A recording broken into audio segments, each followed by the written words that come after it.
Okay, I've just clicked go live.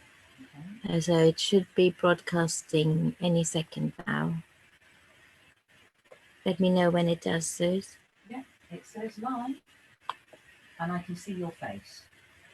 There you go. It says live. So there you go, Bernadette. Let me introduce you again. And hopefully this time we will keep streaming all the way through. So big welcome to Bernadette Vallely. Sorry about my sore throat and croaky voice.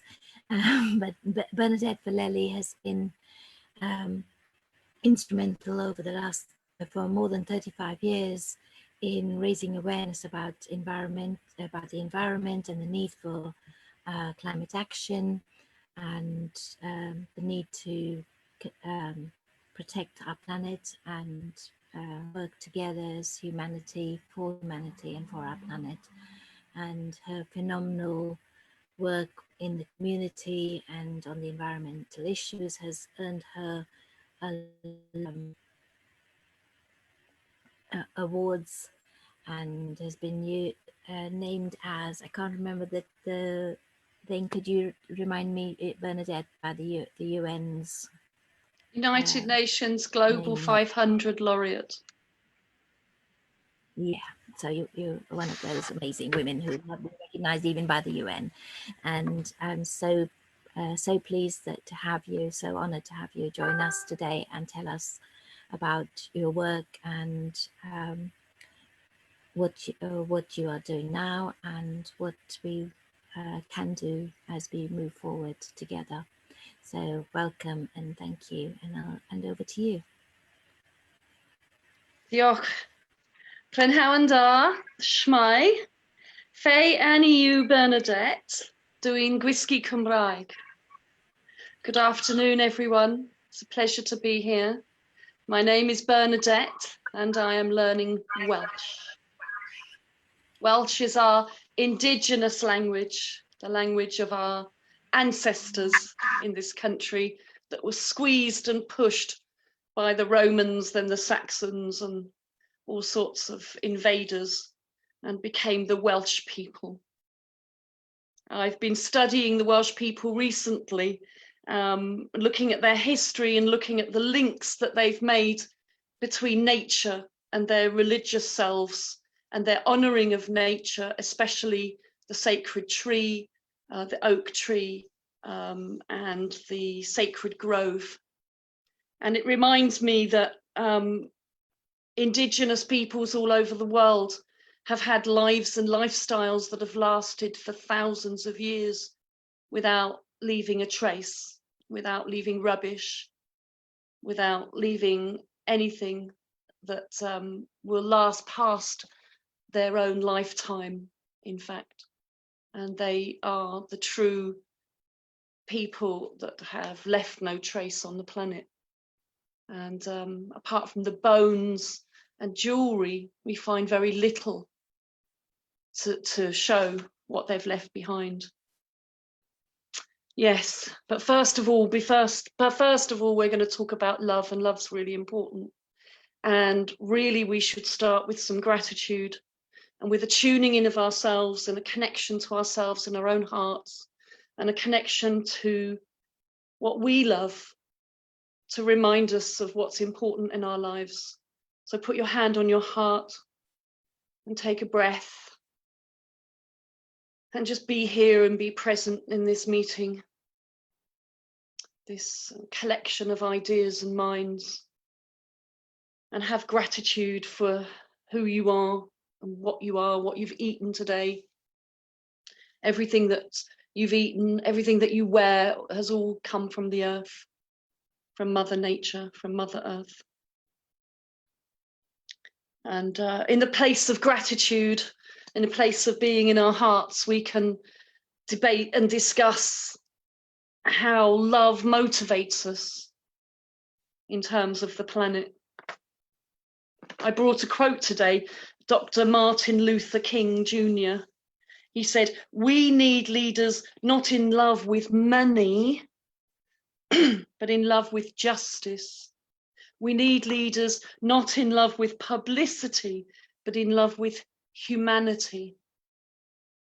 And everyone on earth understands that today. And I'd like to be a bit perhaps cheeky and add to this great orator. I think we need leaders not in love with power, but in love with nature. And when we love nature and we are connected to nature, we want not to destroy it, but instead we want to protect it.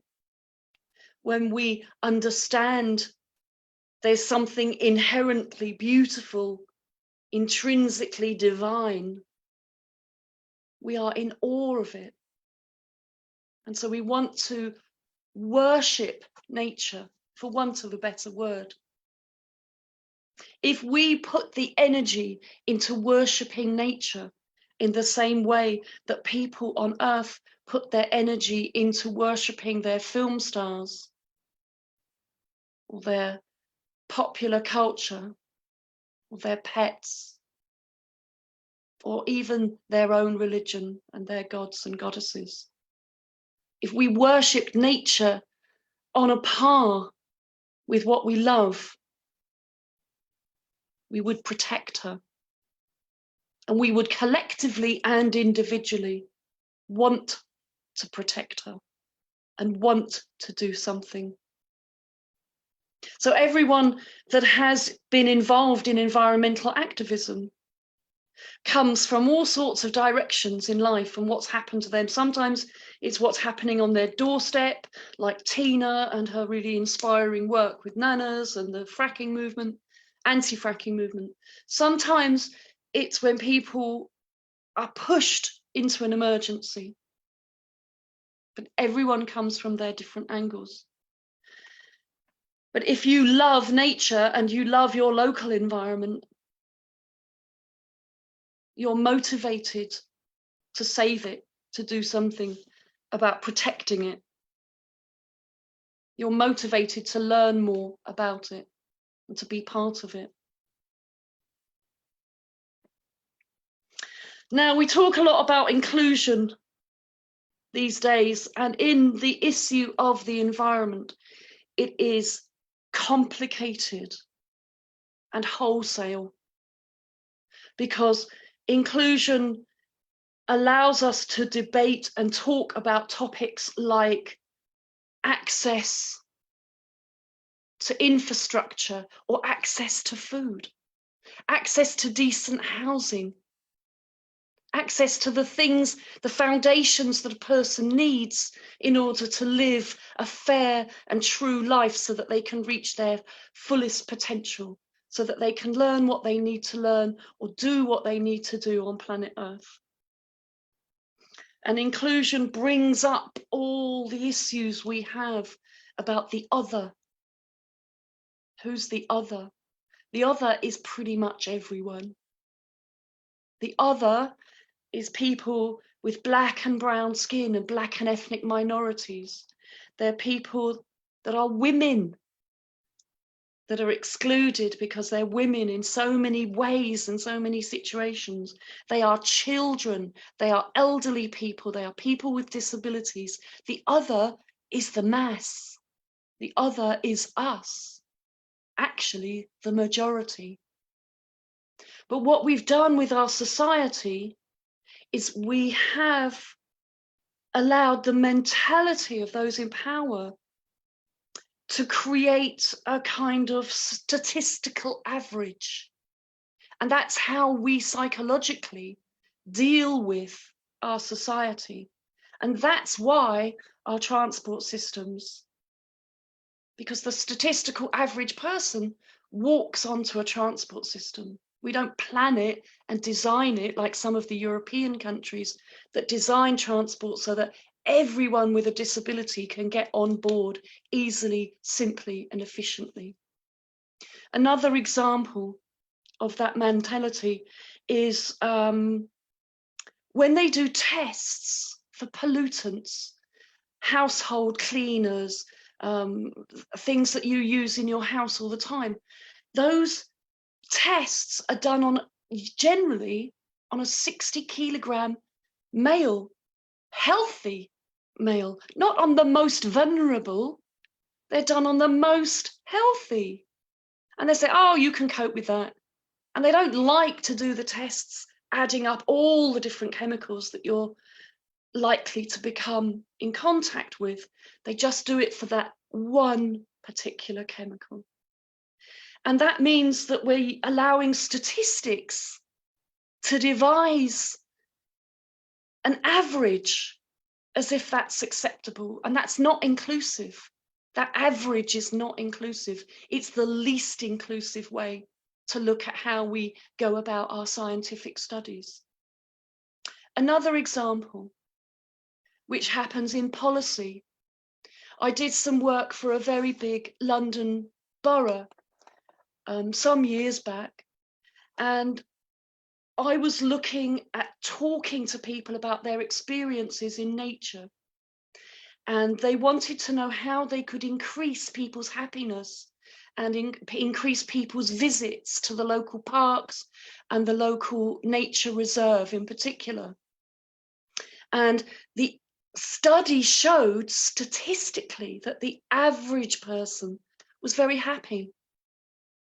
And in the meeting that I went to produce the results, there were 6 white men in the room, and they were all very pleased with themselves that they have averagely and statistically reached the amount that they needed to be inclusive. And I said, hang on a minute, that's not right. Because the 22% of the people that were unhappy for very specific reasons. And they were people with disabilities, mothers with young children, and the elderly. And they weren't visiting those particular parks because there was nowhere for them to sit.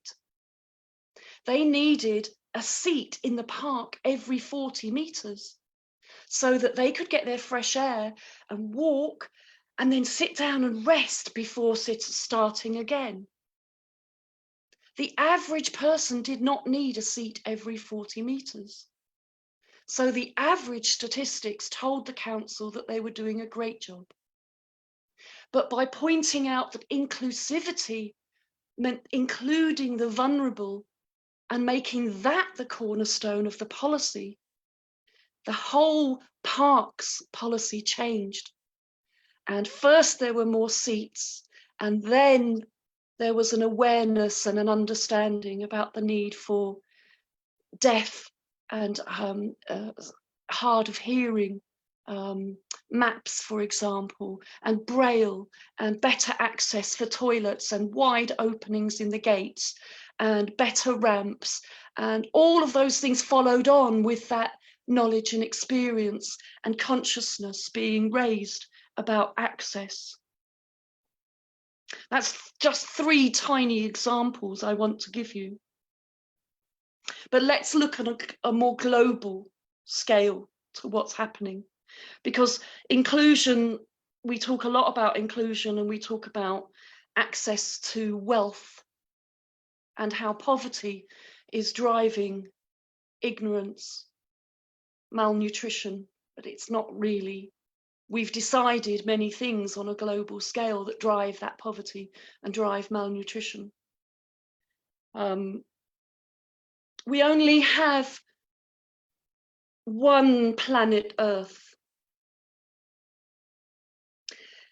The people of the UK are using the resources of about 3.5 to 4 planet Earths, averagely, statistically.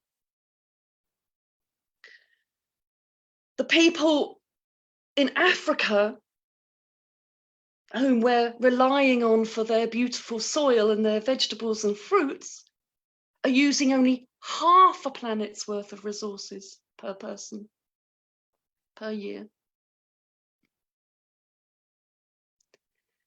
However, those in what we would probably call extreme wealth make up a tiny proportion of the population of the world.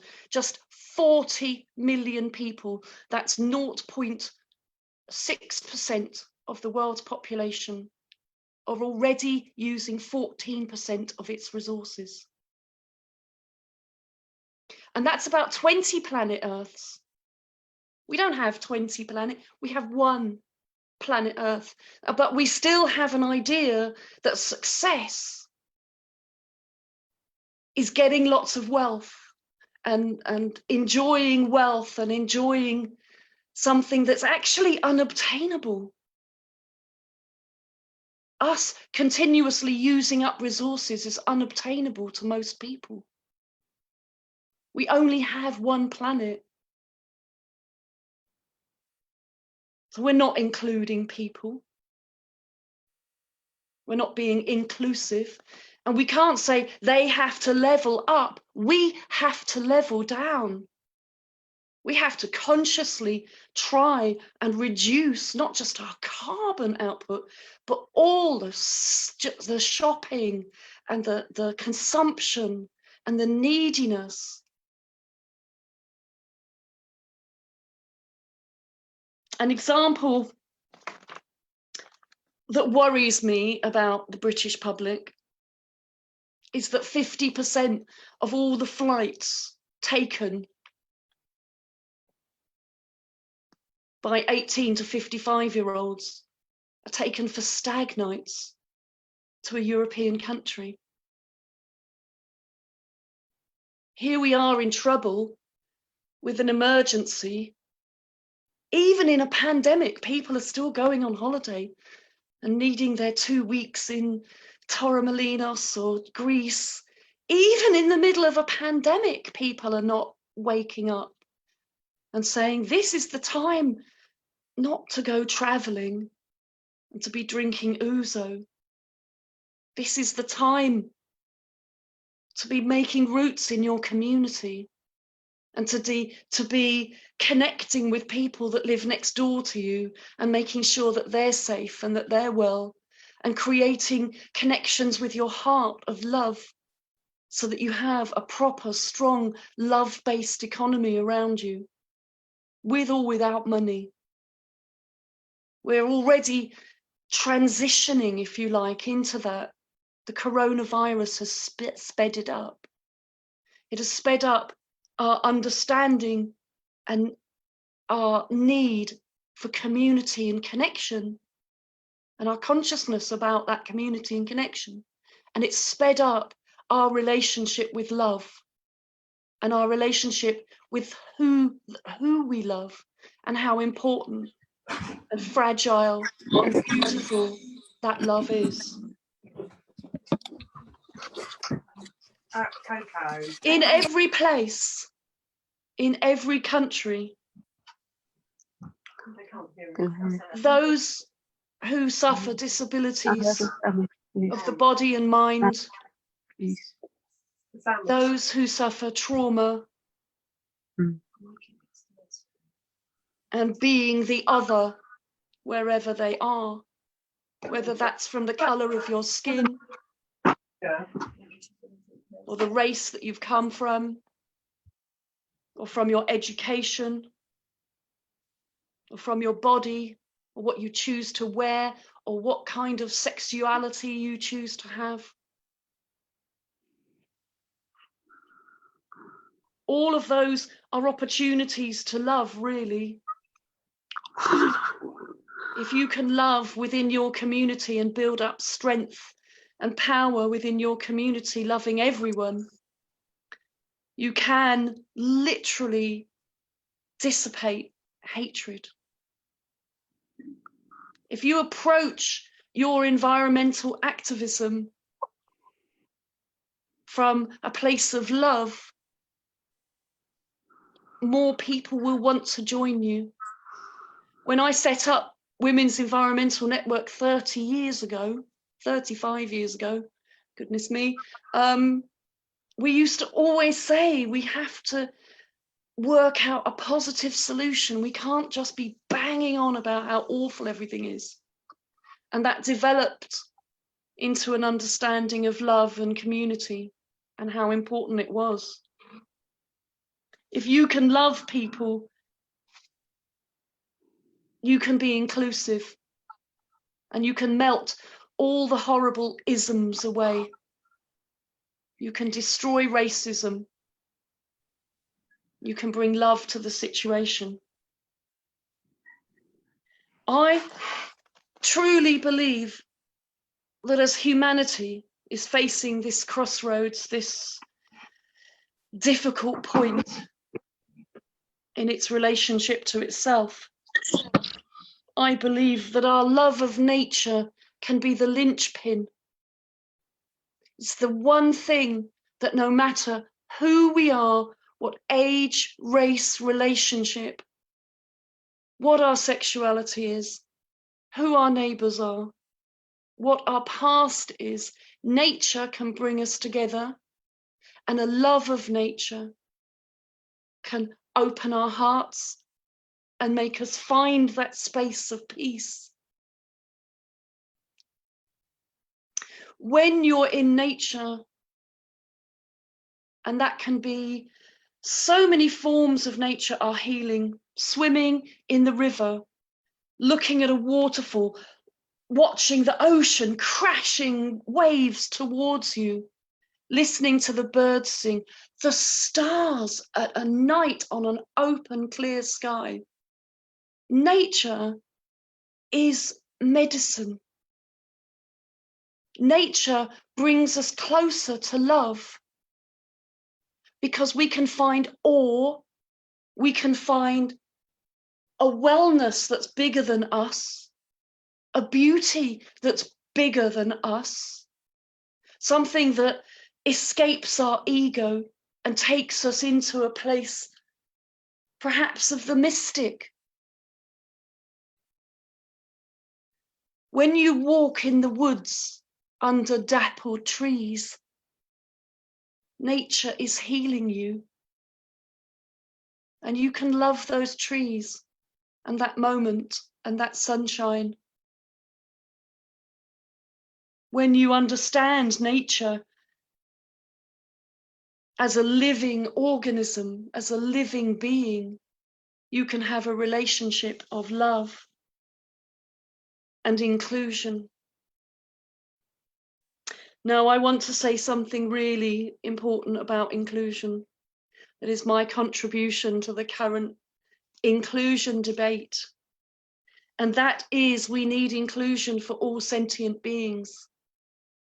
We need to get off this disastrous, terrible, fighting, murderous, day-to-day killing of animals. In the fields, the farmer sprays everything and kills it. And so the hedgerows are weakened and the river systems are weakened. In the home, we swat flies and we kill bees and spiders. People freak out because of a tiny little spider. We crush up insects and spread them all over our eyes to give shiny eyeshadows and glossy lipsticks. We tear off skin from animals and dress ourselves in it. When did we last have a national lamenting of the animals and the species that have become extinct because of our greed and avarice? When did we last pray as a nation for animals and all their suffering and our lack of consciousness and inclusion in them? They live with us. We live and exist with them. And yet our arrogance has repeatedly destroyed and destroyed and destroyed. And fundamental biological systems are affected because of that, because of our animal hatred, because of our animal fear, because we want to control animals at every turn, because we see animals basically as either our dinner or something we have to destroy. There's no sacredness and joy and love in that relationship.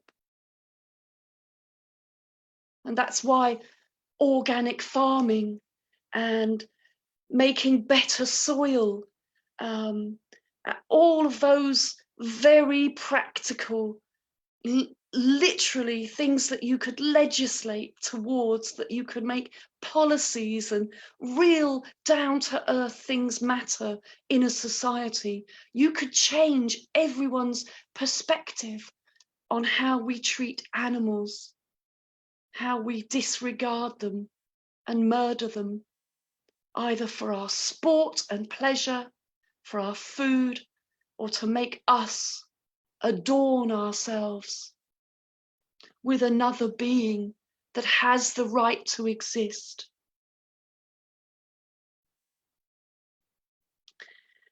So in a polite love economy, we would include animals in that respect. And we know that animals and pets, for example, do support and help people as individuals to heal. I know so many people that literally would not be the person that they are today if they didn't have their pet, their dog, their cat, their whatever. And bless them all those animals that are literally in service with us, that are befriending us, supporting us. People that are in trauma are particularly supported by loving animals. And I do believe that the hidden crisis of depression, mental illness and trauma is something that if we had a government and a collective responsibility and understanding to be inclusive, we would have a better, more heart-centered perspective on those people with mental illnesses, with depression, and that can't find themselves being present in the moment because their trauma constantly takes them out of their body. Nature is the #1 healer for this kind of trauma and for sadness and depression. That's why in Japan, the bathing of under the dappled leaves is really important. That's why people have found that are depressed for years, that when they go into a cold river and they swim in wild nature, they feel better than any tablet they could ever take. And those are scientifically provable healing modalities for people today. If nature can heal us in that way and we fall in love with nature, why would we not want to save her and make the best of what we have and make it even better if we can for generations of people that come behind us? So yes, in my inclusion of the other, not the 60-kilo healthy male, I will say the most vulnerable is where we need to start making our world a better place. And that's not just people, but animals too. And all people that we love and want to connect with.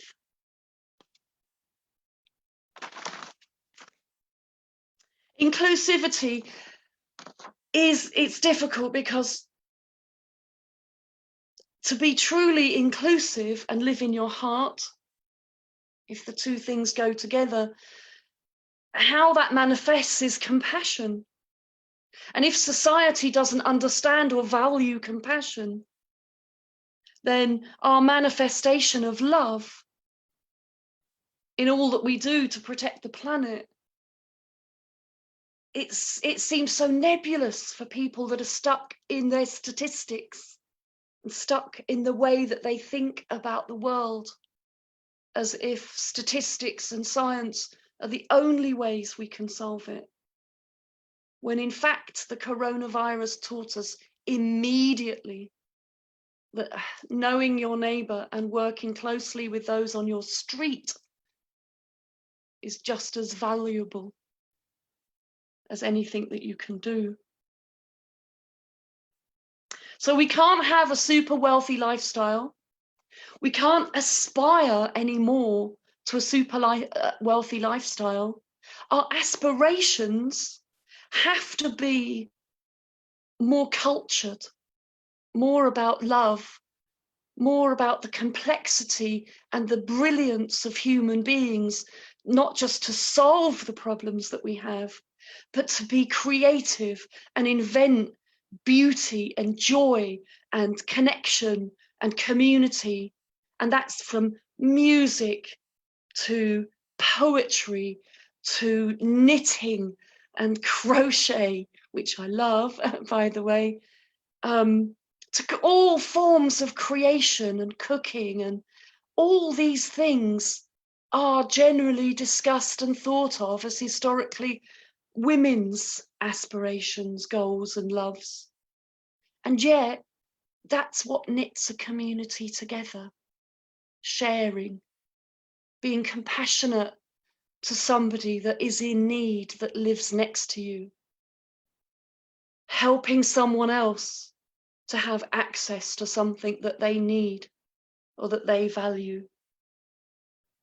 So we have to change from this idea that wealth and the status of being a successful human is about acquiring things, to perhaps acquiring knowledge and skills and an interest in humanity and an interest in nature and everything that the earth is offering us in that nature. I could spend the rest of my life studying geology and Gaia and nature, as we all could, and it would never end. Even today, I heard a bird song that I didn't recognize, and I'm intending to look it up afterwards. And I know that bird song triggers your brain and the endorphins in your brain and makes you feel happy and joyful. Why would we not enjoy it? That's where we need to be. I'm not, by being happy and understanding the happiness of nature, I don't want to underestimate or devalue in any way the situation that we're facing and the chronic and traumatic situation that has arisen already for people on the planet. 7 million people die every year from air pollution. 7 million. It's an enormous number. Where's our emergency about that? About burning fossil fuels? 7 million people die unnecessarily. The number one reason people die today is actually a bad diet. And a bad diet is completely and utterly linked to who we are and how we're living on the planet, isn't it? The resources we use, where they come from, how manufactured your food is and how sick it is making you, how eating too much red meat is killing us and causing terrible ill health in all sorts of ways. And something like air pollution, there we are, we're filling up at the petrol station. We're going on an aeroplane to have a hen do or a stag night. There's no reverence and awe of nature. There's no respect for the resources of nature if we're doing that. Where's the love of nature? I think we need a wake-up call. In rich countries like Britain, we're using too much. We need to manifestly change to a completely carbon-free, energy-secure future. Overnight, we could do it if we wanted. We could do anything we wanted to if our hearts are in it. What a great theme. If our hearts were in it, we could do it. We have enough food. We waste 1.3 billion tons of food every year on Earth because we're not transporting it properly, because the systems and the infrastructure of delivering food is fundamentally biased towards making as much money as possible rather than being biased towards feeding people that are hungry. And at the same time as throwing away 1.3 billion tons of food, we have 260 million people with food insecurity. When you have respect and love and awe for planet Earth, you create systems that do not waste food in this way. We have to.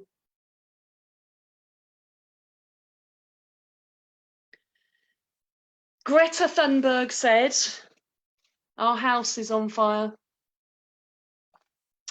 And I'm afraid it's worse than that.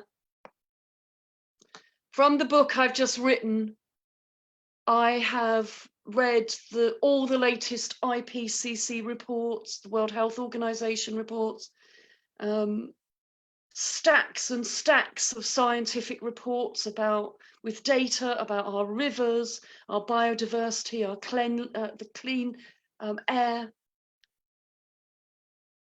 And I am actually really worried that unless we consciously wake up, we're rolling into a disaster. Because our house is not just on fire. The foundations of our house are flooding. The fridge is empty. The windows are smashed. And there we are, phoning up and booking a holiday on an aeroplane as if nothing's happening. For millions of people, the climate emergency is already here. It's already happened. They've already lost their water. They've already had to move. They've already been flooded out. They've already been burned out. They've already lost everything they have and run away with their bare feet, not knowing where to go next. Where's our compassion for the trauma and the horror that that's caused? We don't even have compassion for the people in Britain for whom that's happened. And having been around people who have been flooded, I can tell you that it takes years to sort out a major flood in your house. All the damp and all the problems and the insurance, if you're lucky enough to have it, all the anguish, moving somewhere, temporary addresses, losing your belongings. You become traumatized in your own little world of trauma. And life goes on, and people read the newspapers and go on aeroplanes as if nothing's happening. That's our cognitive dissonance. We don't want to accept the horror that is around us. And although we say we want to be green and we want to do something, in generally, people don't really. They don't want to give up their car. They don't want to do what's necessary and live within one planet rather than the 3 or 4 that they're already living in. I believe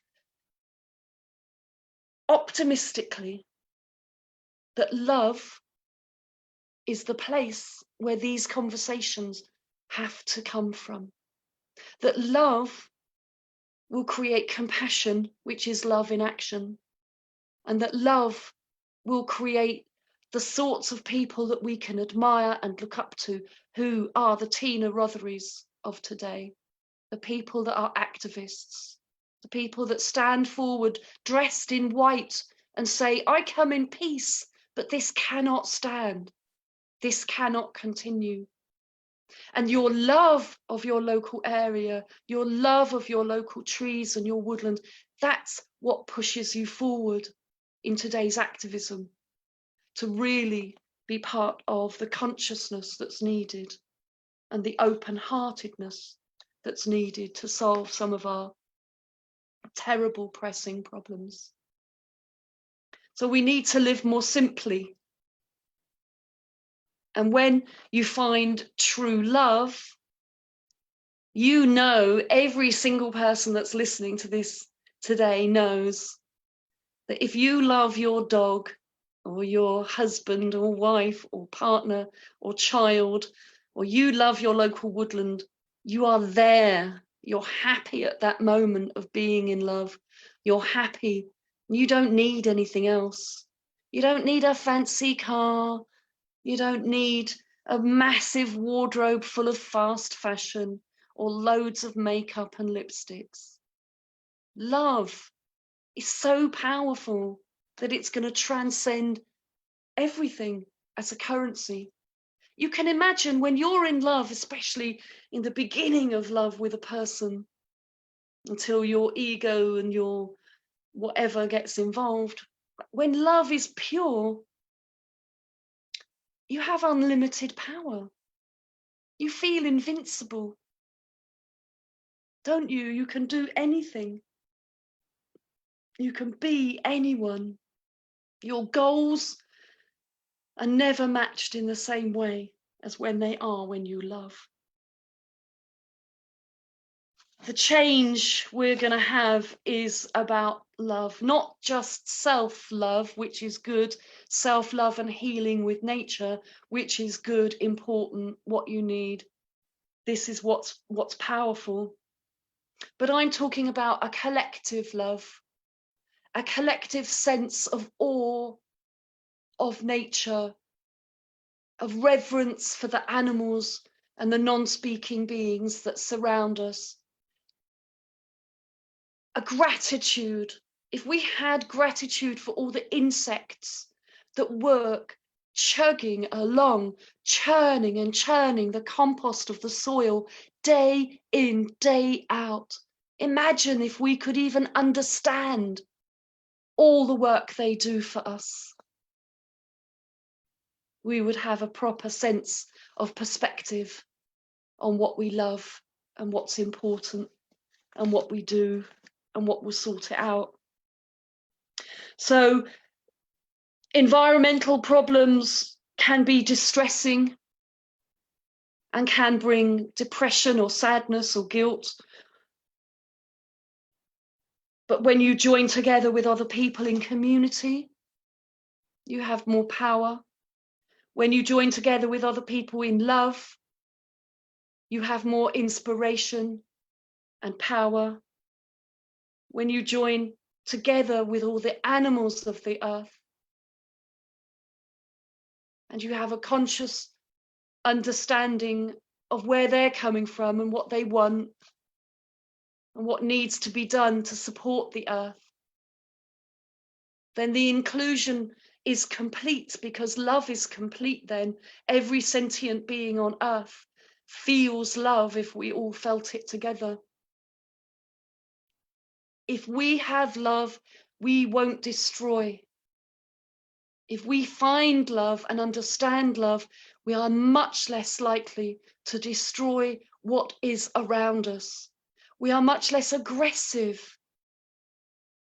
We're much less hurtful to other people. We let things go easier. When we have love, we spread that love to the other people that we touch around us, the other people that we work with and talk with, our family, everyone we know. Behavioral changes are hard. Environmental changes are hard. Yeah, it's true. And mostly we try and resist the things that frighten us. We don't want to know. We find it hard to change. But we have to. And I think that behavioral changes that include love as the foundation and the actual politic of what we do will create that more compassionate world. Will create politics and industry that really cares to put something back into the soil, into the people. You imagine the top 20 businesses in the world today make $1.5 trillion a day. You could go to Oxfam and see they're behind the brands program. Those 20 companies that produce nearly everything you buy in supermarkets, which is, by the way, not necessary for your health or well-being, and is probably the things that are killing you, because it's the sweet drinks and the biscuits and the chocolates and the ice creams and the fizzy this and all of that is unnecessary. But those people who are earning $1.3 trillion a day, they're not sharing that. All the people that work for them are on really low wages. That's not sharing the love and the wealth of that company. There's no necessity for the stakeholders and the shareholders not to share the wealth together. We've created business based on stakeholders and the economy, not based on the environment and relationship. And only through good relationship can you start to discover love and find love and have love in your life where it is. Yes, these are challenging times, but it might get worse, and it will get worse unless we make it better. We have an opportunity with our environmental activism to include love and to be love and to find love and express love and not step back and accept love as part of the discourse of who we are and what we experience and how we as humans find value in something else other than money. We need truth and honesty as a nation for us to heal. And we need to create through that truth and honesty a healthier planet and a healthier people, so that the goals and aspirations of us and the generations to come will be about love, inclusivity, empowerment, education, culture, and health, and money, and our sad destruction of the planet in order to achieve and have more money will one day be a thing of the past.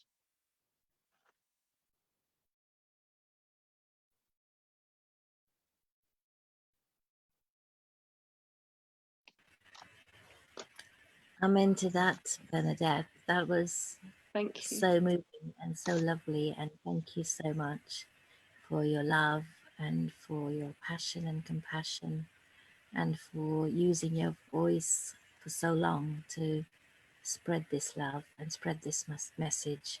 I am so in awe of you and what you have been doing. So thank you so much. And if I can pass it on now to Tina, please. Let me introduce you, Tina. Tina has won my heart with her activism on the anti-fracking movement and getting the UK's nanas onto the case, and you guys are just the most amazing. There's grandmothers who've never ever been involved in any kind of activism, in any kind of civil disobedience, in any kind of movements like this, have come out of their shells, have come out of their comfort zones, have stood in solidarity to slow down trucks, to stop the fracking movement, and have won again and again. Tina herself has been through the court system and has so much to tell us and inspire us with. So over to you, Tina. Thank you so much. Thank you so much, Mary Ellen. I can't tell you how much I've got out of this already. Simply researching Bernadette and Penny before we came on, and feeling so much awe. And honestly, Bernadette, every word you said just took me on the journey of the last 10 years. But I would not ever have encapsulated it like that, because you didn't really see, you were too busy running towards the bad thing to stop it. And you didn't ever realize, what is it that's actually keeping me going? What's getting me up every morning for, what, 1,000 days we did at that one particular roadside? And what was it that got us up and up at that roadside in all weathers to stand there and stop trucks, you know? And it isn't just, it can't be anger. Anger does not sustain. And it took me a long while to realize it was the love. And not just the love, oh, I could cry. It wasn't just the love, it was the joy. That's what we don't tell people about in activism. There is such a joy to living each day with such a purpose, not under someone's fluorescent tube grabbing a wage and trying to work out where you're going on holiday and what you're going to wear, what will you have for lunch. I was so scared to leave that world, though. And I was scared of activism, and I was just couldn't find my place in it, you know. My first activism, you know, physical activism, was Occupy, and I arrived there on the first day, and I had no idea. I didn't know anybody there. I didn't know what I was going to do. Thankfully, my sister came for the first couple of days, but I went down every week for 3 to 4 days at a time, and I spent all of my wages traveling from Blackpool to London doing this, and I halved my work so that I could do it.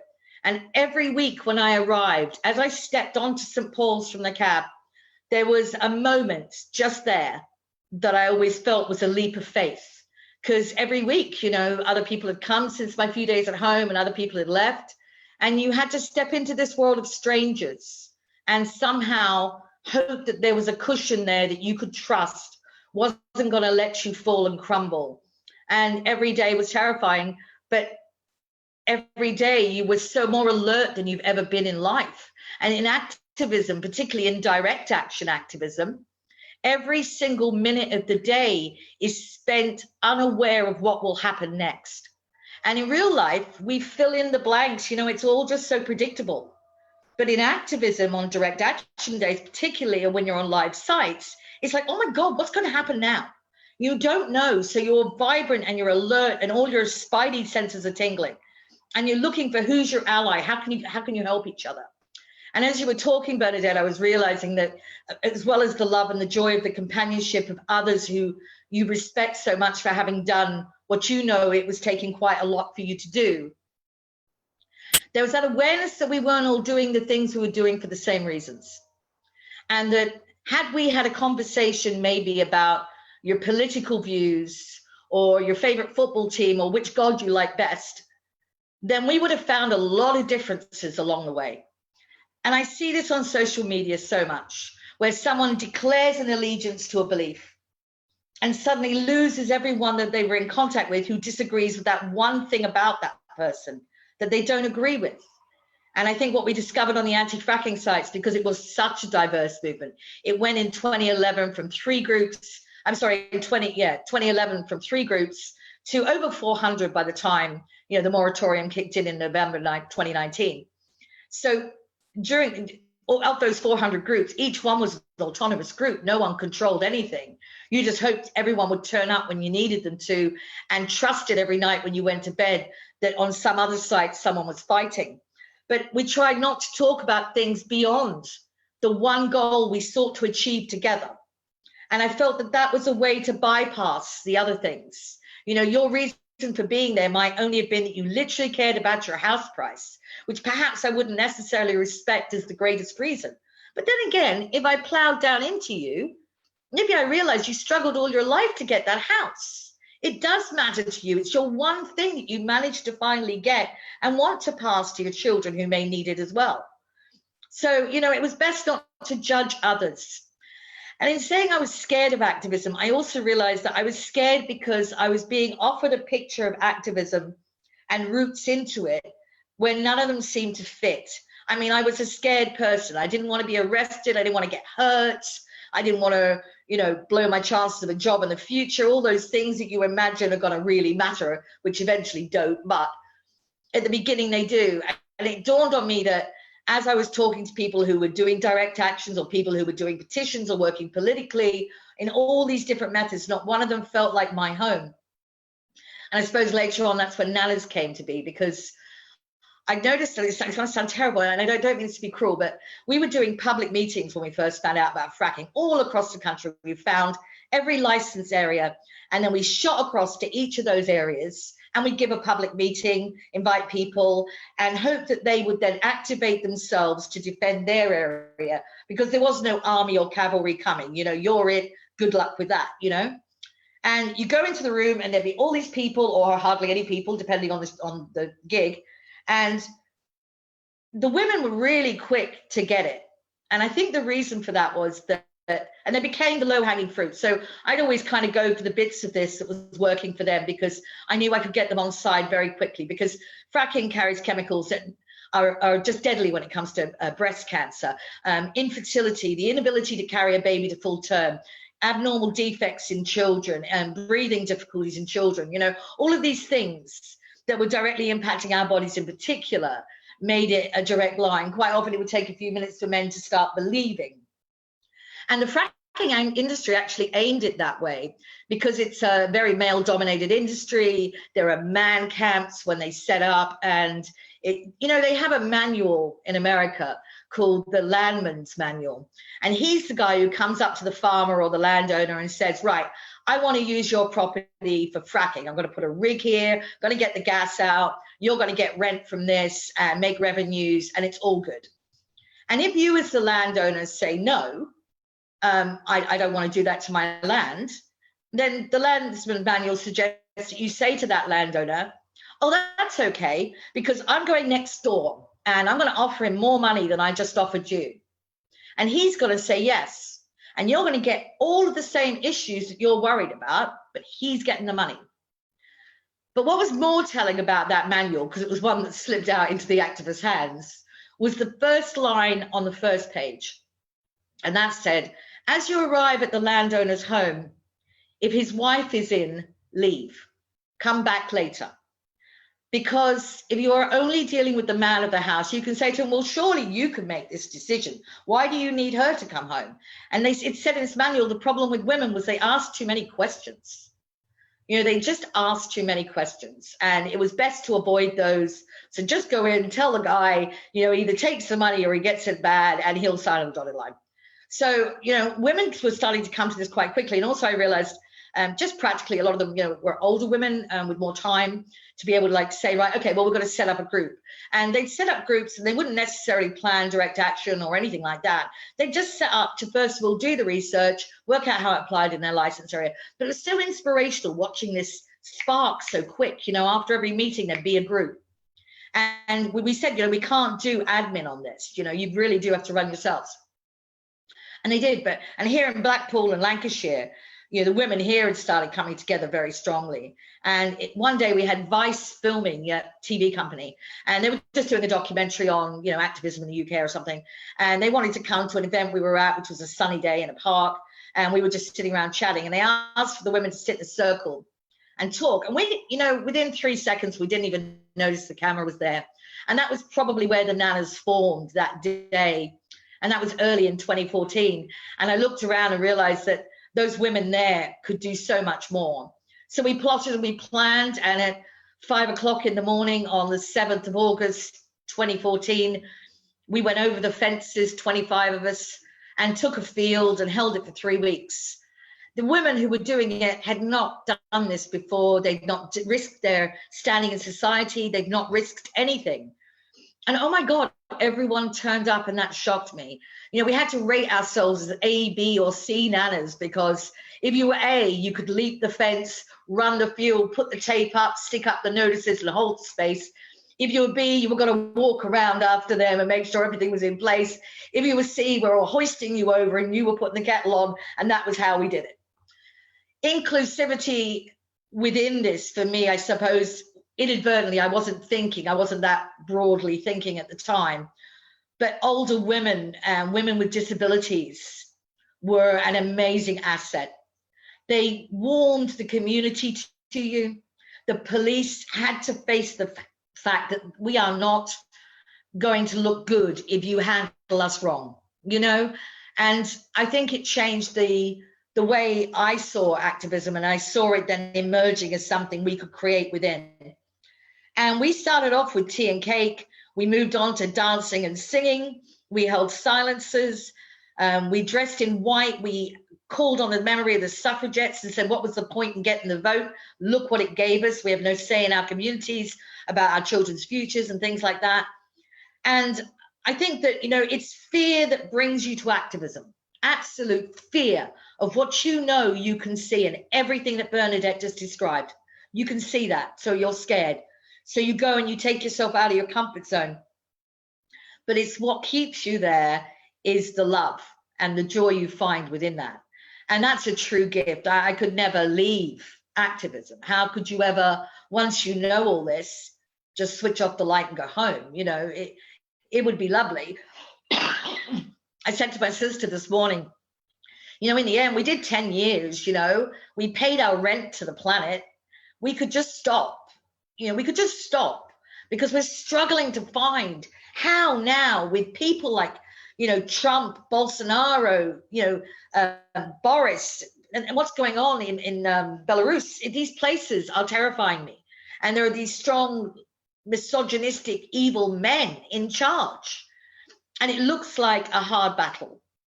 But the fear keeps me looking at it, and the joy and the love of those around me will keep me fighting. I just haven't quite worked out which tools to gather yet and quite where to aim them, you know. But I think during this time of COVID, activists as well as non-activists have had a real awakening as to what does the air taste like when it's crisp and clean and chewy. It's gorgeous. I just kept breathing those first few days of just gasping at it. And the sound of birdsong that you'd never heard before, and the joy of quieter streets, and life slowing down. And they say, oh, you know, the kids have got to get back to school, people have got to go back to work, it's, you know, for the mental health issues. But I know more kids who are so relieved not to be in that bullying, controlling, you know. And I think about my sister's household, how it used to be when her kids were small, you know, 3 kids, have you got your shoes, have you got your bag, have you got your cardigan, quick, we got to go, go, go. I've got to get to work. And you're getting so little family time. So lockdown's been hard for a lot of people, I know, but for a lot of people, there was a realization that time with family and away from the stress and away from the time, the clock all the time, has been a real joy. And I think they're going to struggle to get people back to work, and I really hope they do. I hope that working from home, which makes so much sense, it's a step we would have aimed towards, it's just that it came sooner. Because Boris can't take any credit for it. He doesn't want that to happen yet, because then places like Pret a Manger will run out of money. But who cares about Pret? They're using plastic wraps on sandwiches and overpriced and paying their staff low. So why do we care what happens to them? You know, maybe a local sandwich shop's going to open up so that those people working from home will eat from there instead. So I think our challenge perhaps isn't finding the problems. They're all becoming so much more glaringly obvious.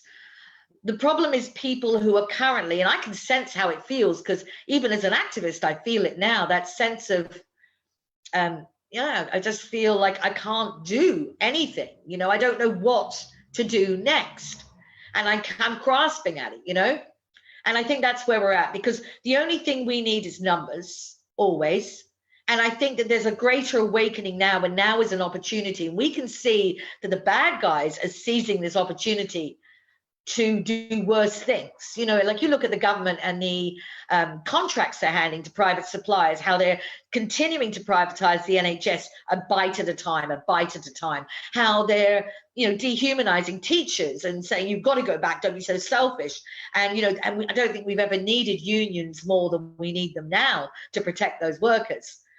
But for all these people, we haven't worked out where's our opportunity in this crisis to seize. And I suppose that's what I'd love to discover from greater minds and a greater conversation, is this moment is really precious, and we can either slip back and go back, or we can seize that step forward we've made and keep going. You know, the airlines are suffering, which is good. You know, streets in city centres have opened up to bicycles and walkers. Wheelchair users must be finding that in city centres. Such a damn blessing at last to be able to go on the road rather than, you know, a pot-marked pavement. So I think that there's a lot that could be seized right now. but I don't know how to seize it. And I tried everything. I mean, I'm in politics too. I strongly believe that the only party that actually does put the environment front and center for real and not just for lip service is the Green Party. But with the current voting system, how on earth do we succeed at that? So I think, oh, I'll go and fight for a better voting system that actually gives true representation in Parliament of the more diverse voices than we are than just red or blue. But that's okay. That's a kind of a long-term project, and we don't have a long-term thing, you know. And then I look at places like the Sum of Us, you know, revealing the privatization. Well, if we could stop that, we'd hold on to our resources. But there are so many fights. And I suppose when you get down to it, you have to get down to where do they all come from? And in the end, it's the system we live under. So how do we dismantle that? I think we have to get people inside to infest it with goodness and wisdom. And I don't know what we do with the rest of us and how we do that. But I do know the one thing that stops me getting despondent. And this was during the 10-year fight to stop fracking. And it was a long fight and we kept almost losing.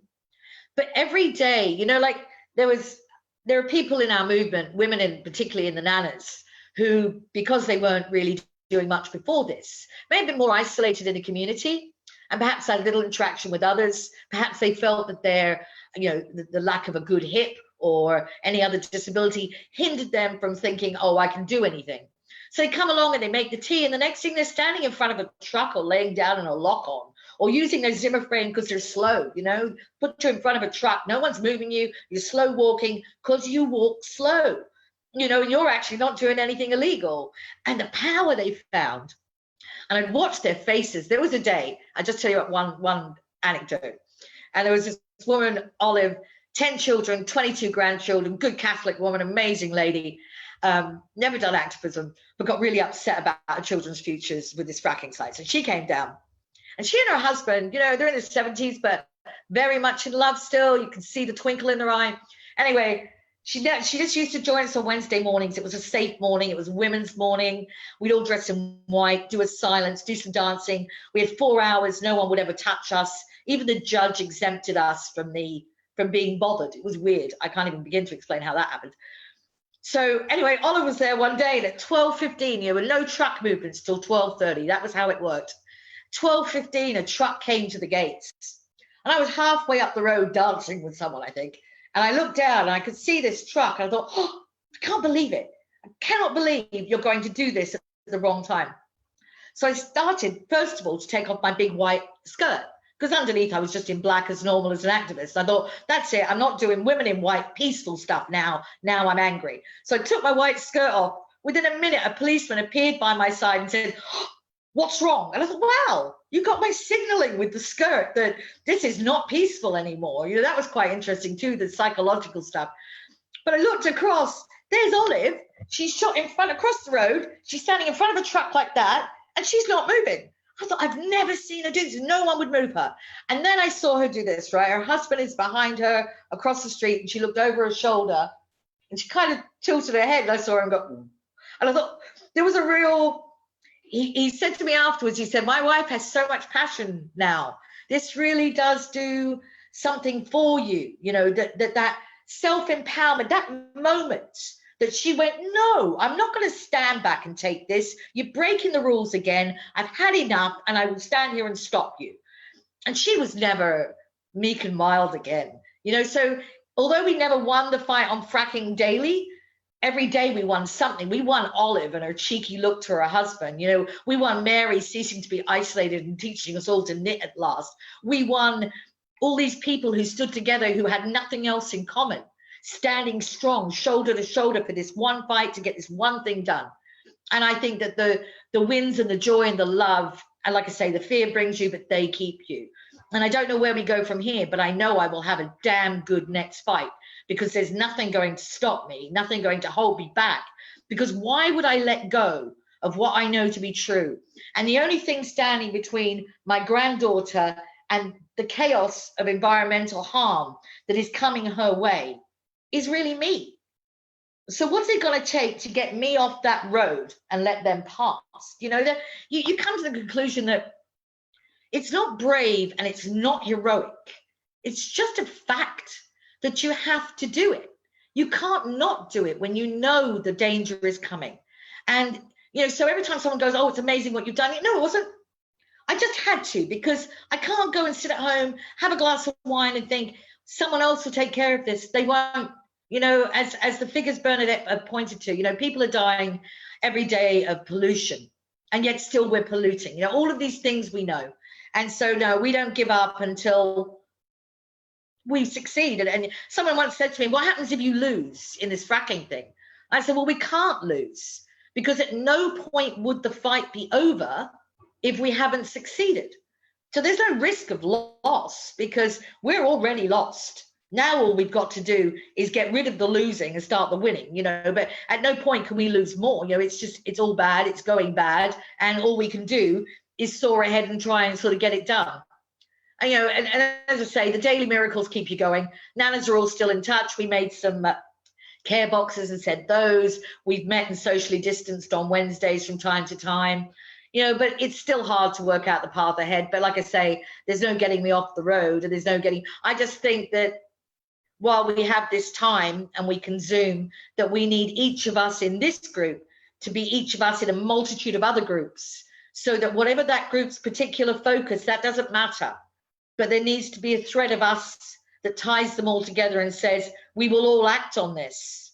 It doesn't matter what else you're thinking about or who else you believe in or what you disagree with me on. Let's just stay together on one issue now. Let's get that done, and then get that done, and keep on going until we get to the end. So yeah, that's pretty much from me. Love, inclusion, environmental activism in challenging times. Yeah, you know, who knew it was going to be about the love, though? You take that step into activism and you think it's all about the fight and the fear. And then you go, oh my God, it's like a cushion, you know, it just wraps itself around you. And some of the strangest friendships form. You know, people, it's like I would never have met you, Mary Ellen. And you and I, when we met, were instant, weren't we? It was just like that split second, and I just knew there was a comradeship and a kinship, you know, and you meet, that happens in activism, and I love it. And I don't know anything about any of your beliefs really, and because it wouldn't make a difference, and it wouldn't matter to me. What matters to me is that we stand shoulder to shoulder and we care about the same end goals. Yeah, that's it.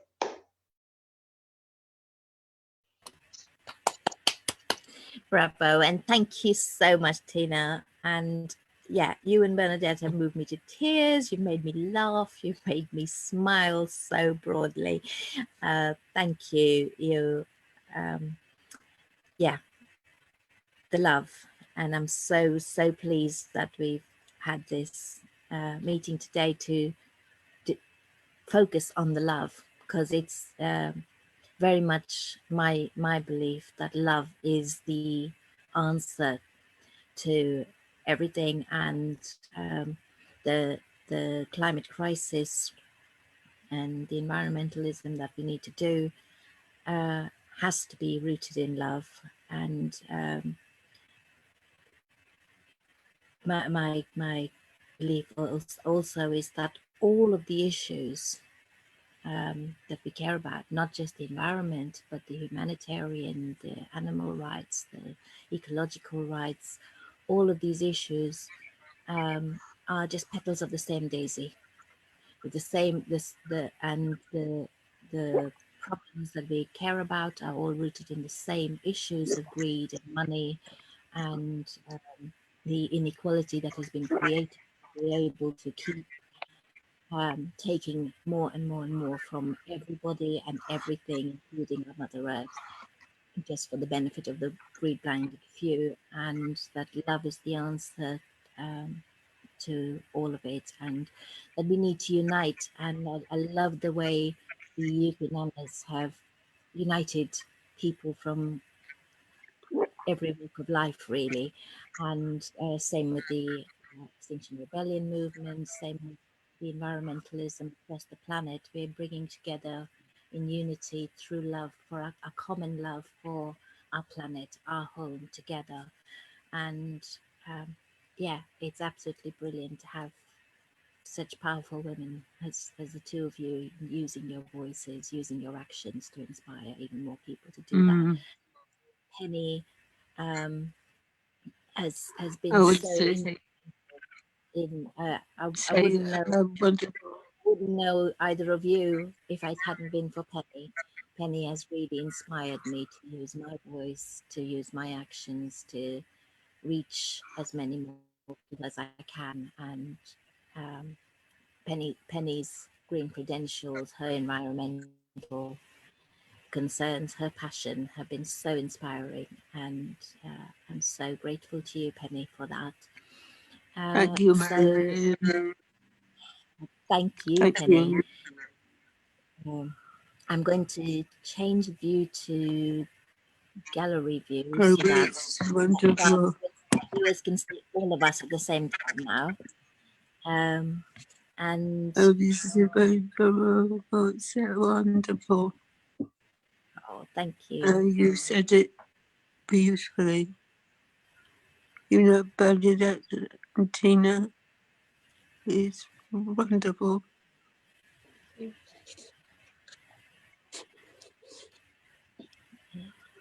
I'm so glad you're all getting to meet up today. Tina, if you don't mind, if we unmute you, so we can just have an open discussion now. Sue's going to bring me any comments and questions that have come up. Can I ask a quick question of Bernadette? Yeah. So Bernadette, next steps and where do we go? I go from here, and Penny too. In fact, all of you really. How do you see? Do you see an opportunity within this period of time?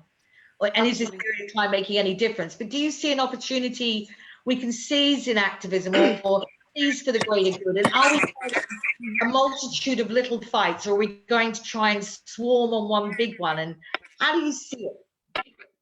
Well, you don't do the climate change, you're going to all die.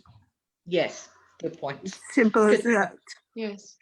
I think of all the problems that we're facing that 30 years ago we understood but didn't really realise the implications of, the climate emergency and species extinction are the things that we must concentrate on in terms of our environmental activism. Yeah. And organisations like XR clearly find that, and they're motivated by that. I think the most important things you can do as an individual in your home are to change your energy provider and to create healthy soil around you, and to become more obsessed about the soil, to make sure that it's clean, that you compost everything you can, and that you build resilience in your psychology by growing your own food, by being part of the earth and part of what's alive. I cannot stress enough how touching the soil is important for your health, your mental health, and the health of your future generations. And so soil worship, for want of a better word, worshipping worms and spiders and insects and the earth, and really appreciating good earth. I agree, and I see how important that is, and the connection, how it makes us value it, and how that will make a difference.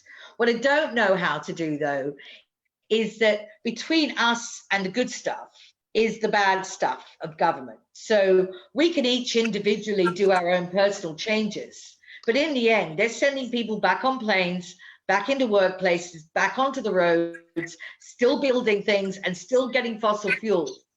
So how do we make that bit stop? You know, how do we make, because and you know, Penny's exactly right.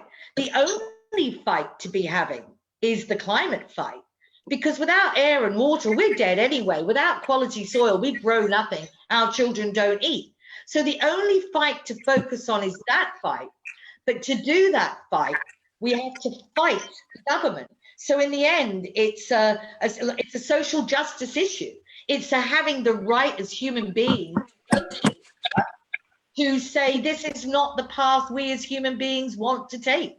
You know, we want a different world, and our government is preventing us from having that. And other than, you know, like the whole Guy Fawkes and overturning everything, I don't get how to stop that juggernaut of corruption that is the government and the political system and the voting system that keeps it in place and keeps us out of changing it. You know, the Tories are about to change the boundary lines. They are not going to let themselves fall from power easily. And with first past the post, we're stuck with them. So for all we can do personally and all the individual firefights I can have stopping a truck, I would save all of those fights if I could just get to the core of the issue. And that is that the government isn't really a government. It's a corporation. It's part of a corporate network. You can see by who works in government or where they go to work afterwards, that there's this whole interconnectivity between fossil fuel industry and governments across the world, and places with puppet governments just so that we can continue to plunder their resources and ruin the lives of people like in the global south. But none of that can we help individually. That's something that's such a massive undertaking.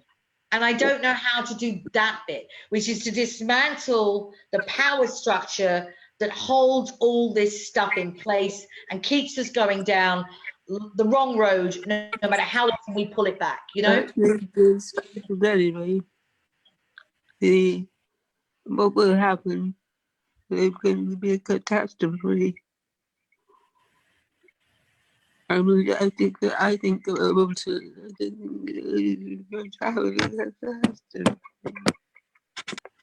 As Penny's right, you know, a catastrophe is usually the way that a country, a nation wakes up to its environmental responsibility. Yes.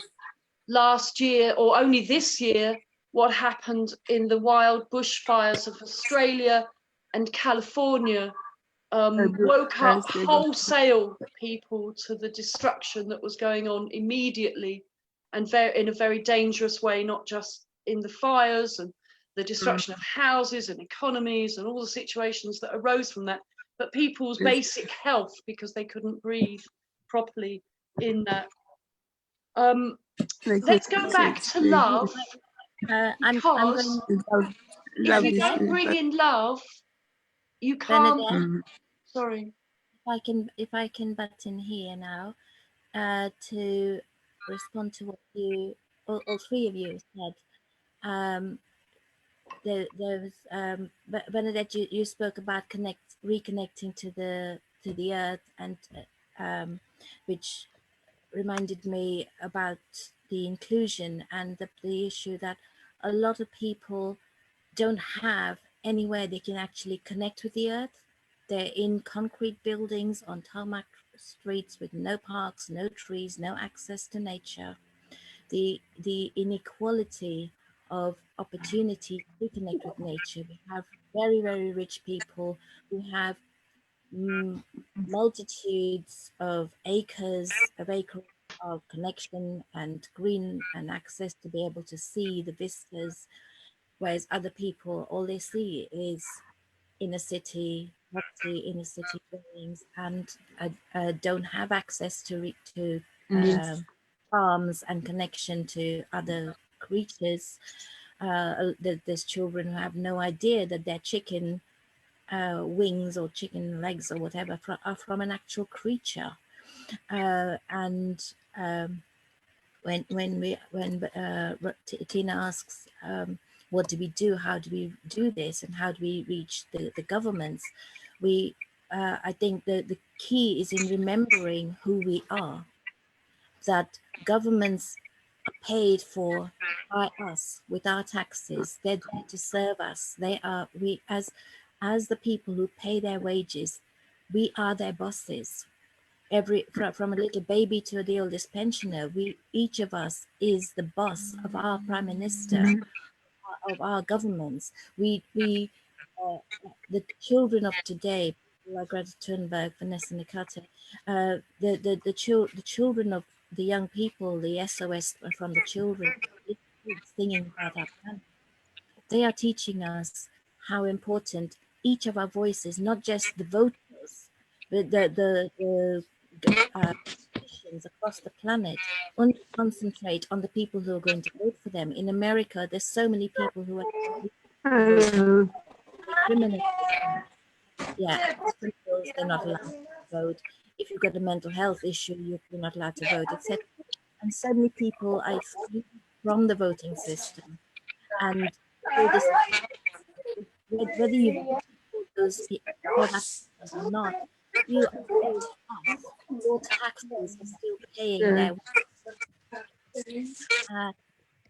Penny, if you could mute your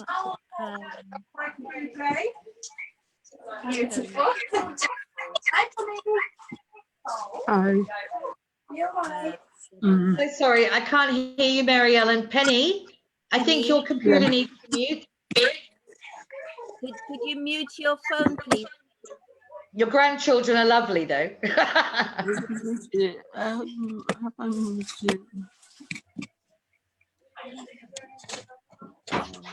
Muted now, I think.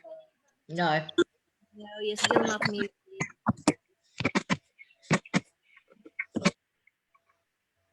Oh, switched off completely. No, that's not what we meant. I expect she'll find her way back. I'll message Tracy and Cora to ask them to get Penny back on for us. Yeah, I think you're right, Mary Ellen, when you were talking about how, it's like I don't have a garden and I'm in a suburb of Blackpool, but then again, so are you, Bernadette, because I walk my little dog and there's like literally 3 trees. But every time I'm there, I'm hoping no one's around, but I'll slip my shoe off and just put my foot on the soil just so that I can feel I have some connection, because I truly miss nature. But all through this lockdown, I've looked at people stuck in high rise and realized the big difference between everyone's life experience. I grew up in Hong Kong for many years, and families there, they live a lot tighter per apartment. And had they been in lockdown, I couldn't begin to imagine. And it didn't matter if you're all working staggered hours and school and so on.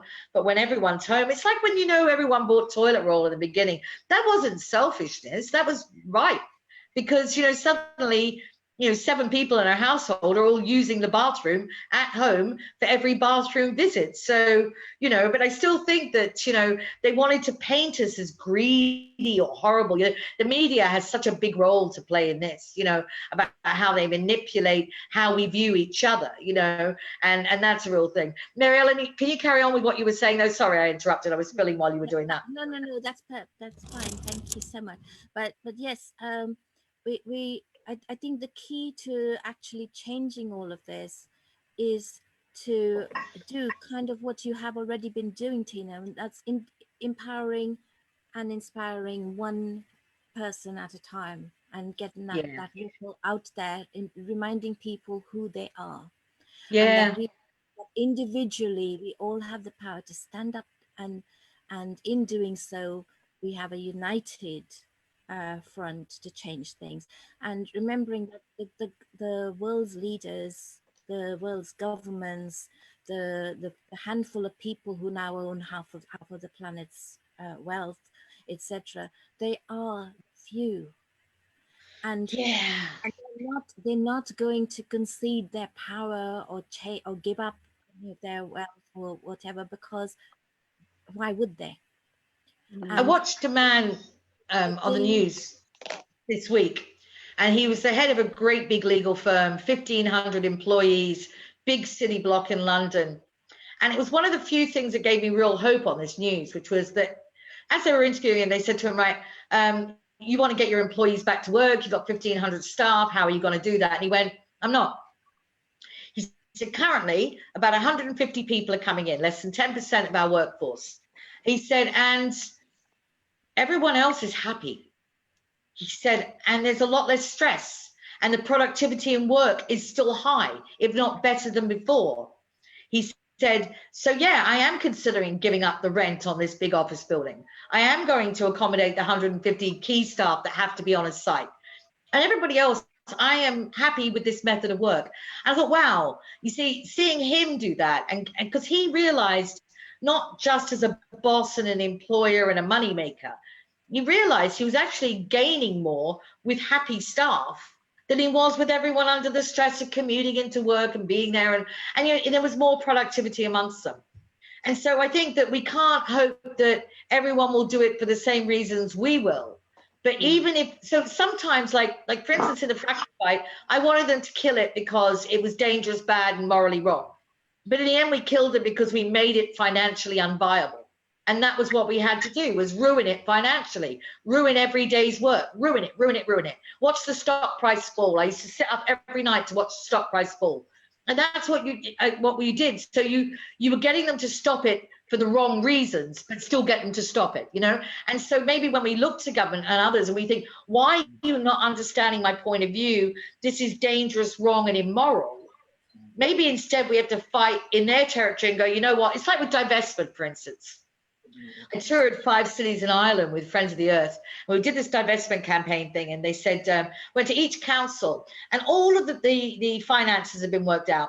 And what it showed was that if they divested their pension funds from all of the fossil fuel industries and didn't replace those investments with anything at all, but just left everything else as it was, the investments would pay better and be less insecure and risky.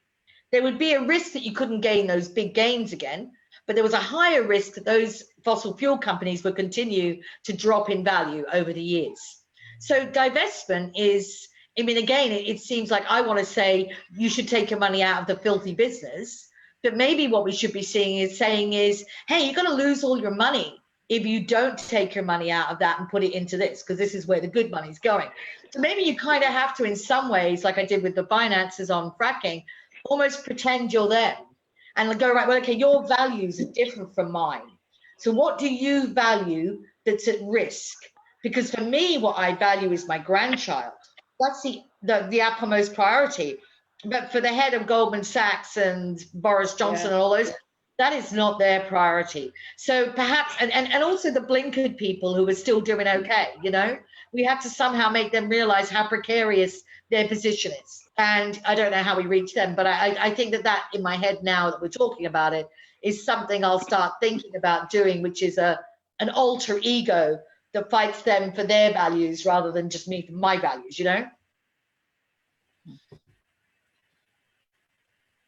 Absolutely. I totally agree with you on that. And we do need to look at not just pressuring the governments, but actually inspiring everybody to stand up, because it'll be a total game changer when everybody agrees that that's not what we want our governments to be spending our money on or going in that particular direction. In the end, the politicians are all concerned about their votes and their seats, and if every one of their constituents say, we want you out unless you support these things. So it's about winning the minds and hearts, and opening minds and hearts and eyes to what's actually happening and how they are being manipulated, robbed, and what the future, what is in store for us. Looking at the rising sea levels, there's a fantastic map out of the planet where you can zoom into your specific street, your specific area, and see, even if you don't want to think about the rest of the planet, just look at your area. How is it going to impact on you? For example, where my house is not under threat from the rising sea levels, but the local sewage works is. And if my local sewage works and waterworks is underwater, it's going to impact on my house and my sewage in my house. Yeah. So even if you want to just look at it from a absolutely selfish personal point of view and not look at the wider picture, it's just too scary. And maybe it's about finding out what they're scared of. You know, what are they scared of, and what they're scared of? You know, the people who. You sorry? And to be able to step out of that fear, to actually be empowered, because a lot of times the fear stops us from actually doing something.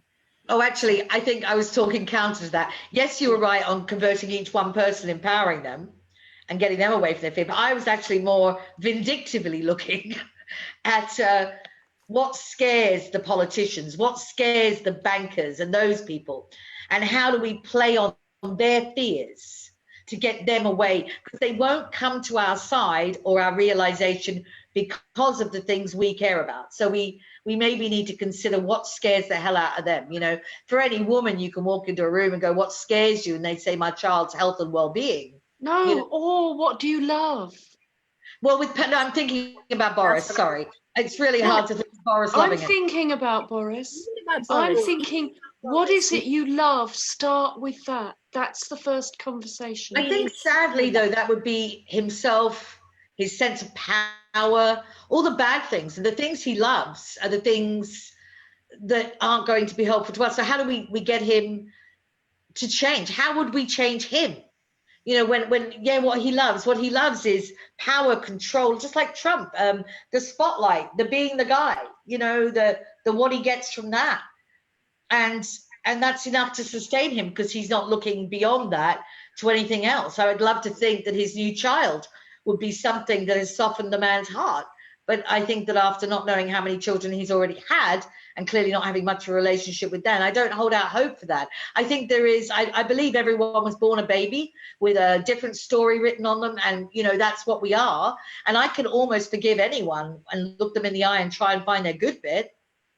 But right now, we haven't got the time to find his good bit because I can't see it. What I need to do is find out how to make him so scared of the things that are going to come that he backs off them. You know, not him specifically, you know what I mean? Like bankers, oil companies, shareholders, people like that. I think Bernadette's right, though. We need to look at what at using love rather than fear, the carrot rather than I agree. and when you look at when you say that, oh, all they're interested in is power and control, and these are things that no matter how much power they get, no matter how much wealth they get, no matter how much control they get, they will never be satisfied, because their underlying needs is the same need we all have, and that is needing to be loved, needing to be connected. And the richer people are, the more insecure they are, in that even if they have, even if someone is marrying them, they still need prenuptial agreements, because they still cannot trust that that person actually loves them for them. Yeah, that they can trust that person implicitly. Yeah, that need for trust, that need for love, that need for acceptance is a basic need, even in the people that we're looking at and thinking you're just ogres. They're not. They are people, and we need to be able to reach that person, that love, and look at how do we help them to reconnect their hearts. And when you look at the incidence of people contributing to a particular charity, rich people can get really involved in a particular charity because that charity or that person has inspired, has connected their heart. And it's that we need to do, is about finding ways to connect hearts within our communities, within our families, within the planet. And 100% of us have to move forward. We can't have an us and them. We can't, because otherwise we're just maintaining the same cycles that have brought us to this. And it's so important that we look at how what behaviors we want to change, and how do we change those behaviors without attacking the person themselves. And looking at how do we, and it's very, very hard. I mean, as a disabled person, seeing Ian Duncan Smith, seeing Theresa May, etc., seeing Priti Patel inciting hate against the refugees, etc., it is really hard not to respond in kind and get angry and get hateful. But we need in doing so, we're not helping the situation. We're not breaking those chains that have been tying us all up. 100% of us have been tied up by it.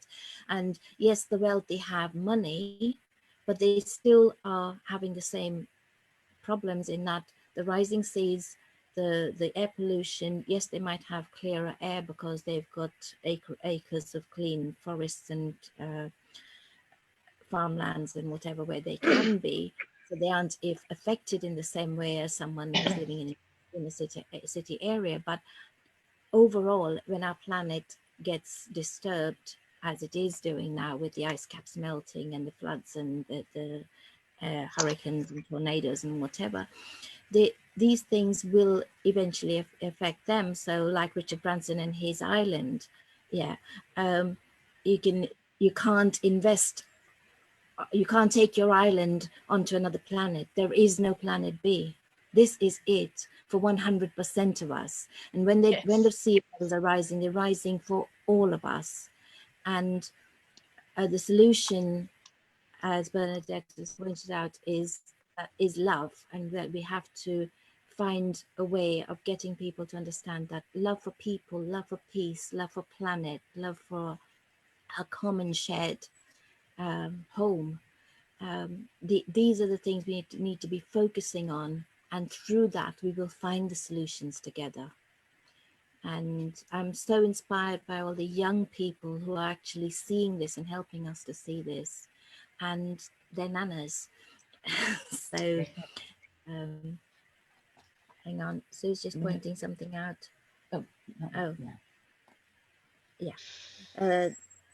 Yeah, we haven't had any questions come up.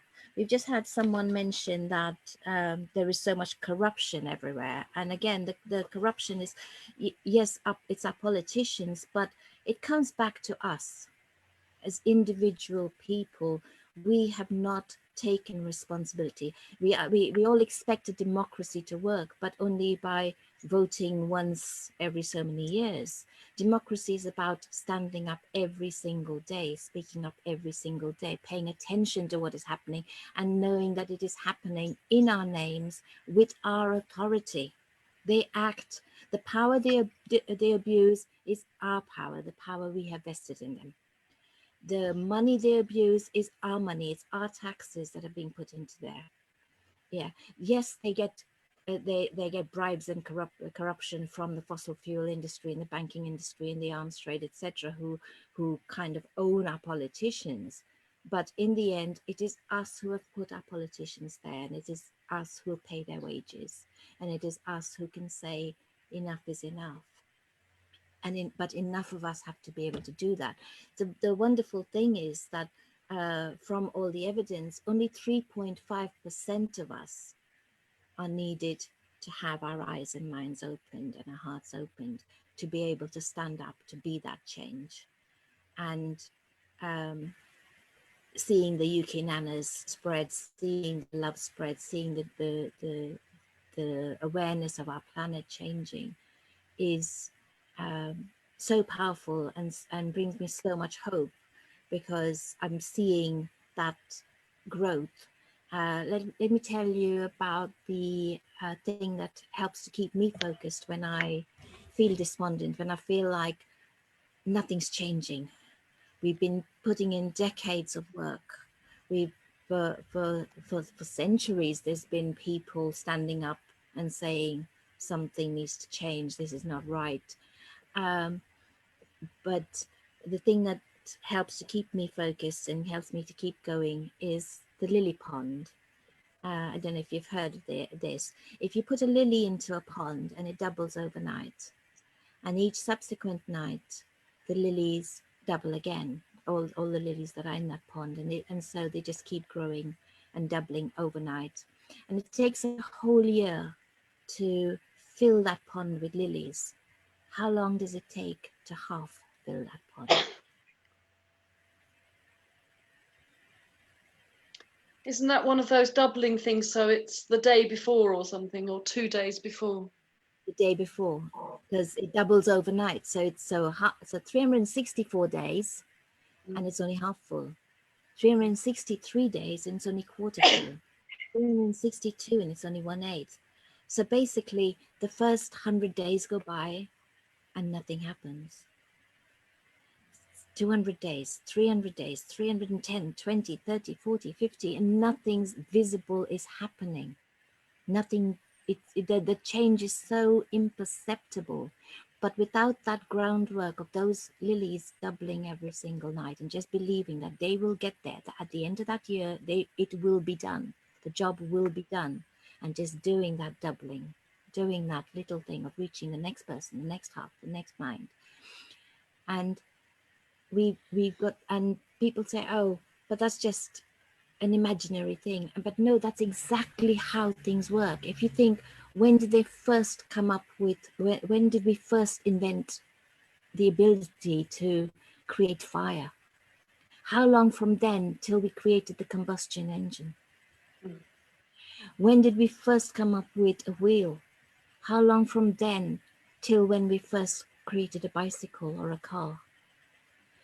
When we first came up with computerization, yeah, and how long before we finally have computers? Even in the 70s and 80s, the majority of people had never even heard of the word computer, let alone imagined what it was or themselves using it, let alone that almost every household now would have access to a computer, if not a computer themselves, and that almost everything would have some form of computer chip in it. And it just, when did they first invent photography? And now look at how many people across the planet in the most remote areas can share what is happening in their communities, how the Amazons, the people standing up to protect the Amazon are being hurt and killed, is being sent across the planet, not just by photographs, but by videos. We can see things that we would never have imagined even 20 years ago. And suddenly it's happening. And it's just, so that lily pond effect is happening. And we just have to know that we just have to keep going, keep reaching each of those hearts, each of those minds, using our love. And our love is not just our common language, our connection. It's our common language and connection to our planet and to all of life on Earth. And when we use that love, when we stand in that love, we, like you mentioned, the lady who stood in front of the truck, Tina. It's our love that empowers us to be able to stand immovably. That strength, there is no greater power than love. We think about the people in power, but the power comes from us. And it's only a tiny, tiny, minuscule bit of the actual power within us. And power and love is just immeasurable and unstoppable and infinite. We can keep giving love, and no matter how much we give, we will have more to give. And we need to use that strength, that power of that love to keep. And as you said, Tina, about joining into every group that we can, reaching into using that love. And people think, oh, I don't have the ability, I can only think of one. But if we think of each of the issues as petals of the same daisy, then we see the whole daisy, and we then are empowered to be able to stand up for all of it together and not to be divided by one particular cause or one particular issue, that we see the whole picture, the whole planet, and how connected. And I'm so grateful to the little coronavirus for showing us just how interconnected we all are, and that borders are totally irrelevant. Yeah, nature does not see borders. A storm does not see borders. The rising seas don't see borders. Love does not see borders. Love sees connection. Love is the solution, and love will find our hearts and help us to find the solution. It's to find the words to reconnect the hearts, even of Boris Johnson and Trump. That is my firm belief. So I'd like to thank you all so much for joining me today, and Penny for opening this event and for being Thank the you. inspiration and the connection. I wouldn't know any of you if it hadn't been for Penny, or maybe I would. Who knows? The circles of life. But yeah, you all are all amazing, and I just wanted to say thank you to you all, and to keep doing the incredible work you're doing. And this video will be online, so please share it everywhere you can, and let's spread the love, be the love, and just be love. Keep sharing. Thank you so much. I love you all so much. I can't tell you how much I love you, how much I respect you, how in awe I am of you all. Thank you, and bless you.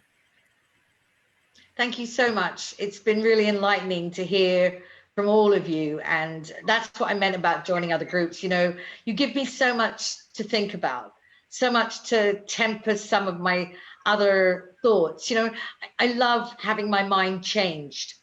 I love having my mind, you know, enriched by someone's viewpoint that isn't exactly like mine.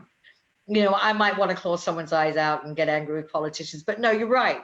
You're right. It is love. But I just think, you know, every once in a while you get so angry and impatient at time and at the severity of the issue.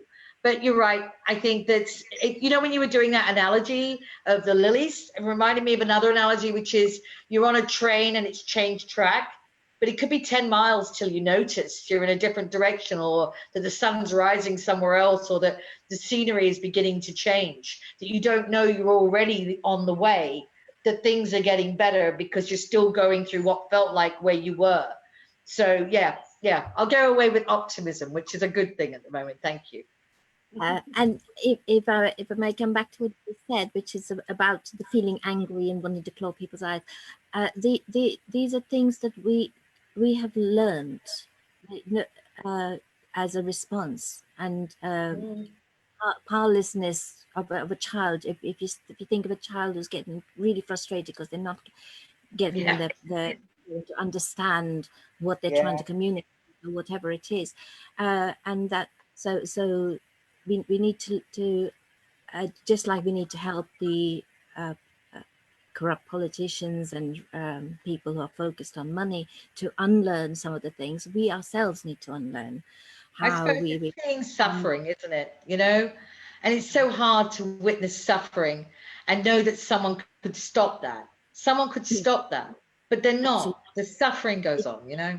Yeah, but you accepting that anger and then using that anger to in a positive way, which is what you and the nanas have been doing, and it's phenomenal.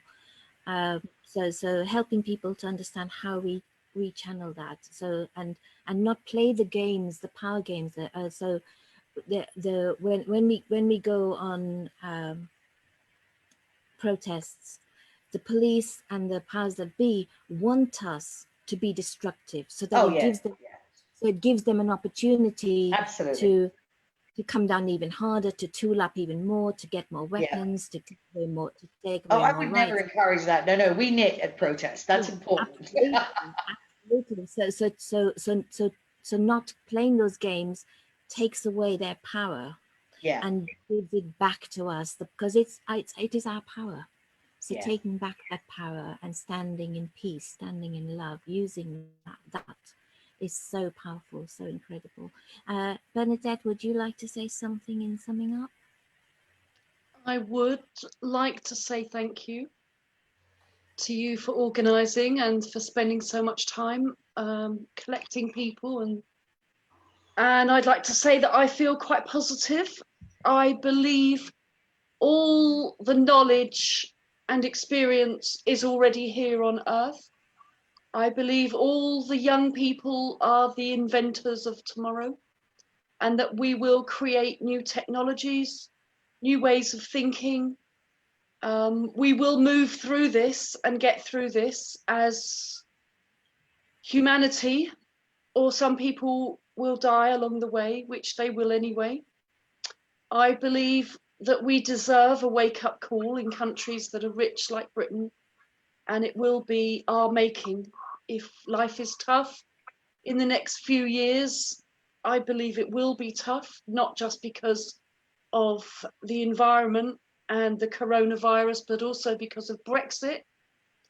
And that will be a wake-up call. And for those that aren't already, I urge you all to disinvest, to only put your money where you want it to go, to transition into the life and the reality that you want to see and the world that you want to have. And don't wait for government to tell you or do it for you. Do it yourself. If you are able-bodied and have the resources, you can do anything you like. Even though there are people in poverty in Britain, we have more resources than people in other countries, for example.